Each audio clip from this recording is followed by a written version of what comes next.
연말이 되면 유독 증가하는 치과 신드롬이 있습니다. 그것은 바로 뭐냐면 앞니의 부러짐이죠. 뭐 어제 오늘처럼 눈이 와서 빙판길에서 미끄러질 수도 있는 거고, 낮부터 오늘 좀 한번 회포를 풀어보고 싶다 하셔갖고 음주를 하시고 치아가 부러져서 이렇게 오시는 분들이 굉장히 겨울만 되면 제 기분 탓인지 늘어나는 것 같습니다. 자, 일단 한번 우리 모두 F라고 생각을 하고 빙의를 해보세요. 내가 넘어졌다가 정신 차리고 봤더니 앞니가 반이 없어요. 막 그러면 얼마나 당혹스럽습니까? 뭐 아픈 것도 그렇지만 우리는 여기서 더 한번 앞니의 중요성을 깨닫게 되는 겁니다. 만약 와닿지 않으시는 분이 있으면 매직으로 자기 앞니의 절반 정도를 검게 칠하고 한번 거울을 보세요. 굉장히 쇼킹하다는 걸 아실 수 있을 겁니다. 그래서 오늘은 그런 신드롬 가운데 앞니가 부러져서 아니면 혹은 부러질까봐 걱정하시는 분들을 위해서 이런 일이 벌어졌을 때 치아를 살릴 수 있을지 없을지의 기준에 대해서 닥터 W가 코멘트해드리는 시간 갖도록 하겠습니다. 자, 치아가 부러져서 무조건 임플란트를 해야 돼요. 그런 것은 아닙니다.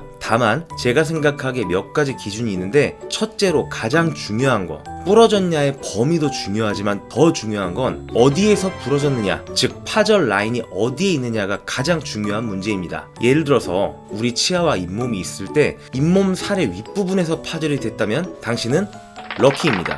반면에 막 큰 파절 조각이 떨어져 나온 것은 아닐지라도 크랙이 뿌리까지 가 있게 됐다면, 즉 잇몸 하방으로 가 있게 됐다면 아쉽게도 그 치아는 발치를 고려하셔야 될 가능성이 아주 높습니다. 간단히 이유를 말씀드리게 되면은, 크랙이 뿌리까지 가게 되면 결국 그 사이로 세균이 침투하게 되고 치아 뿌리 주위 뼈가 높기 때문에 그 치아는 예후를 보장할 수 없게 되기 때문에 그렇습니다. 파절선이 어디 있느냐가 가장 중요하다는 거. 그리고 두 번째로 중요한 것은 여러분들께서 예상하셨다시피 파절의 범위입니다. 당연히 조금 파절되면 아주 간단하게 치료를 할 수 있겠지만, 파절된 정도가 아주 많다면 치아를 살릴 수 있다 해도 신경치료는 물론이거니와 얇은 포스트, 치아 내부에 고정이 되는 아주 얇은 기둥인 포스트와 크라운까지 동반되는 치료를 복합적으로 받으셔야 될 수 있습니다. 그리고 세 번째로 조금 마이너하기는 한데, 정말 치과 의사들 입장에서 똑같은 A와 B가 치아가 부러져서 왔다고 했을 때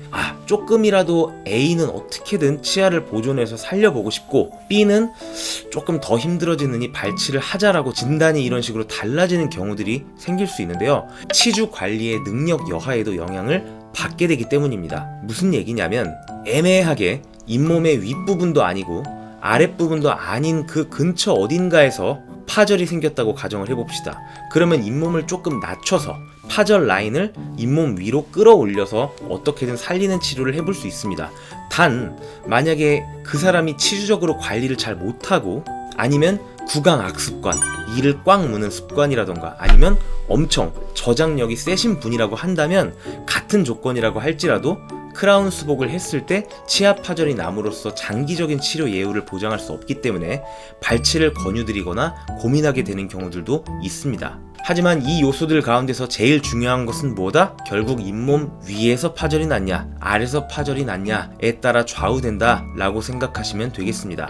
자, 그러면 살릴 수 있다라고 가정을 했을 때 치료 방법은 어떻게 되냐고요? 그것은 이제 위에서 말씀드린 두 번째 조건에 영향을 받는데, 파절의 범위가 적다면 얼마든지 레진 수복으로도 가능하고, 만약에 이제 적절한 요건이 받쳐주게 된다면 부러진 치아 절편을 다시 접착하는 방법도 있을 수 있을 겁니다. 하지만 우리가 여기서 치료 방법에서 두 가지 아주 중요한 기로에 서 있는데요. 그것은 바로 신경치료를 하지 않고 살릴 수 있냐, 아니면 반드시 신경치료를 해야 되는 경우냐로 또 나뉘게 됩니다. 만약에 내가 꽈당하고 앞니가 부러졌는데 앞니 치아 중앙에서 피가 나고 있어요. 그러면은 신경치료에 당첨되셨을 확률이 거의 90% 이상이 넘습니다.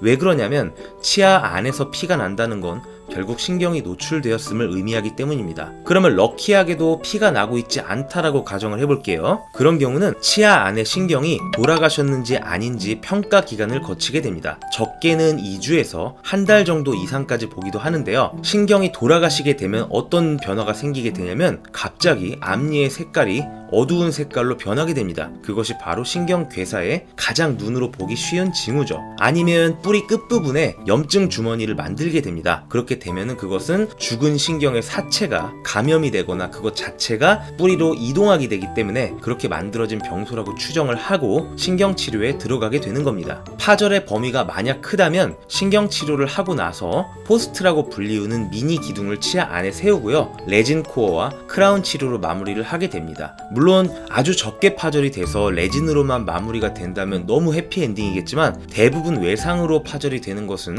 큰 파절을 동반하는 경우들이 많기 때문에 신경치료를 통한 크라운 수복으로 끝나는 경우들이 많다라고 아시면 되겠습니다.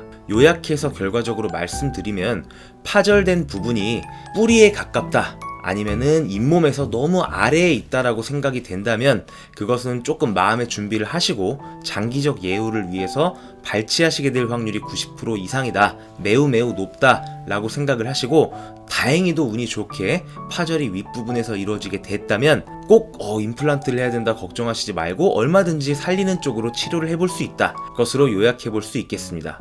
불의의 사고나 아니면 너무 과음으로 내 소중한 앞니가 부러지는 일이 없으셨으면 하는 바람입니다.